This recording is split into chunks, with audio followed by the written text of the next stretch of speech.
Bon alors monsieur, vous croyez au Seigneur Jésus? Ouais, C'est vrai?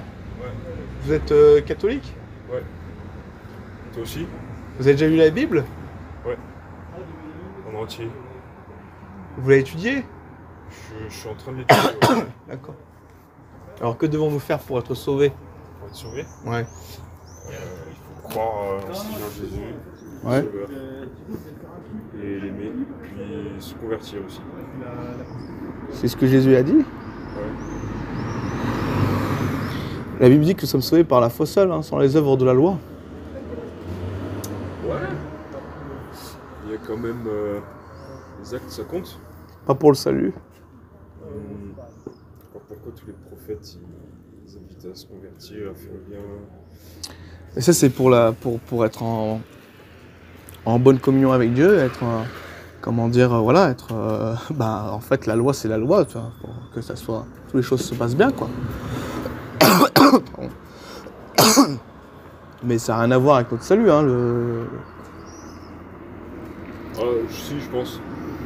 Non, parce que quand on dit croire au Seigneur Jésus-Christ, ça implique ce qu'on ne doit pas croire.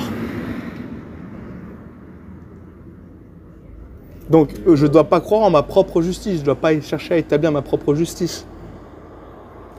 D'ailleurs, c'est Paul qui dit ça dans l'Épître aux Romains. Il dit frère, le vœu de mon cœur et ma prière à Dieu pour eux, en parlant des Juifs, qui sont encore à observer la loi pour leur salut, enfin, qui cherchent justement, parce que pas tous les Juifs observaient la loi pour leur salut, mais beaucoup d'entre eux, en fait, cherchaient une justification dans la loi, et donc il dit, frère, le vœu de mon cœur et ma prière à Dieu pour eux, c'est qu'ils soient sauvés. Je leur rends le témoignage qu'ils ont du zèle pour Dieu, mais sans intelligence, ne connaissant pas la justice de Dieu et cherchant à établir leur propre justice, ils ne se sont pas soumis à la justice de Dieu, car Christ est la fin de la loi pour la justification de tous ceux qui croient. Et donc, nous sommes justifiés par le fait d'avoir cru. Donc quand on croit... Les actes, pas du tout. Absolument pas. Tu as le verset, un des versets très connus, hein, Éphésiens 2, versets 8 et 9, il est dit « Car c'est par la grâce que tu es sauvé, par le moyen de la foi, et cela ne vient pas de vous, c'est le don de Dieu, ce n'est point par les œuvres, afin que personne ne se glorifie. » Donc, il est Saint-Jacques. Bah, Jacques 2, c'est Jacques 2. Alors, donne-moi un verset de Jacques 2.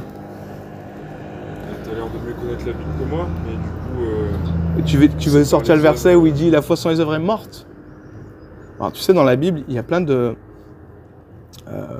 passages de la parole où les apôtres traitent justement de la vie chrétienne et des fruits qu'on doit porter pour Dieu, mais pas par rapport au salut.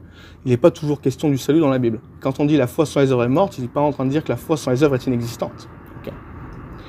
D'ailleurs, il dit comme ça, Jacques 2, « Comme le corps sans âme est mort, de même la foi sans les œuvres est morte. » Donc un corps, c'est. Okay. Mais c'est juste qu'il n'est pas... T'as pas une foi agissante, si tu veux, dans la charité. Et donc, Dieu veut qu'on soit sauvés et qu'en plus, nous puissions porter du fruit pour lui. Okay. Donc, déjà, ils les appellent frères, tu vois. Et donc, c'est des gens sauvés au début de l'épître de Jacques 2. Pardon, du chapitre 2. Et donc, Jacques ne contredit pas Paul. Paul dit dans Romains, chapitre 4, au verset 5, il est écrit « Et à celui qui ne fait point d'œuvre, mais qui ne croit pas... » Pardon, « Et à celui qui ne fait point d'œuvre, mais qui croit en celui qui justifie l'impie, sa foi lui est imputée à justice. Sa foi lui est comptée comme justice. » Donc est-ce que Dieu se contredit? Je te pose déjà la question. Est-ce que Dieu se contredit? Ouais. La foi, elle est donnée, mais... Et après, nous, qu'est-ce qu'on en fait? De toute façon, tu ne peux pas être justifié par aucune œuvre, parce qu'en fait, si Dieu devait être jugé selon les œuvres, tu ne pourrais pas être sauvé, parce qu'il va te trouver unique. Et le critère du jugement de Dieu, c'est la perfection. Donc, tu ne peux pas être justifié.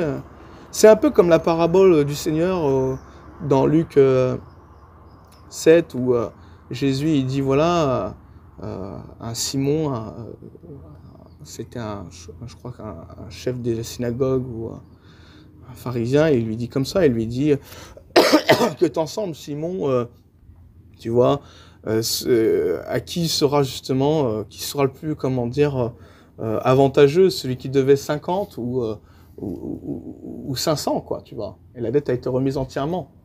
Donc celui il répond, Simon, il dit, voilà, celui qui devait le plus. Donc par rapport à tes péchés, même si tu as des grands, je veux dire, quelqu'un a péché plus que toi, pour Dieu, en fait, la dette a été remise entièrement. Et donc tu n'es pas justifié par les œuvres de la loi. Si on demande pardon, Ouais. et si on a sincèrement péché.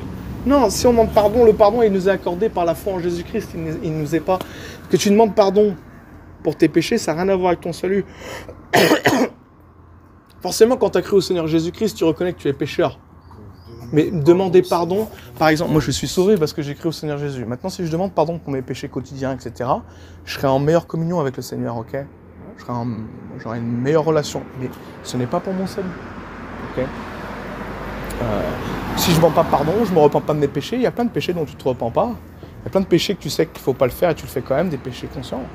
Et parce que la chair, elle ne peut pas se soumettre à la loi de Dieu.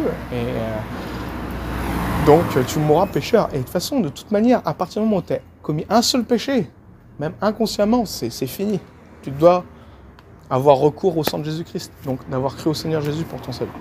Donc, quand Jésus il est mort à la croix, il a pas pris que les péchés conscients ou... que les péchés inconscients, il a pris des péchés volontaires et il t'a vraiment dégagé de la condamnation de la loi. Donc tous tes péchés ont été rachetés. Donc si tu commences à dire non, il faut en plus de croire, demander pardon, vivre une vie de sainteté, etc. pratique, ben, en fait tu es en train de mettre ta confiance en ta justice. Comme je te dis tout à l'heure, Bah non. Croire au Seigneur Jésus, ça implique ce qu'on ne doit pas croire. Si, bien sûr que si. Bien sûr que si. Non, parce que c'est Dieu qui donne la loi. Puis tu peux rendre grâce d'être sauvé. Non mais la loi nous condamne. La loi nous condamne, monsieur. Elle nous sauve aussi. Comment? Bonne soirée. Bah ouais, mais monsieur, franchement, si vous repentez pas de ça, si vous croyez en vos œuvres, vous ne serez pas sauvé. Hein. Si vous croyez en votre propre justice, vous n'irez jamais au ciel. Hein. C'est pas ce que j'ai dit. Bah, excuse-moi, mon ami, t'avais pas l'air d'accepter le salut par la foi seule. Hein.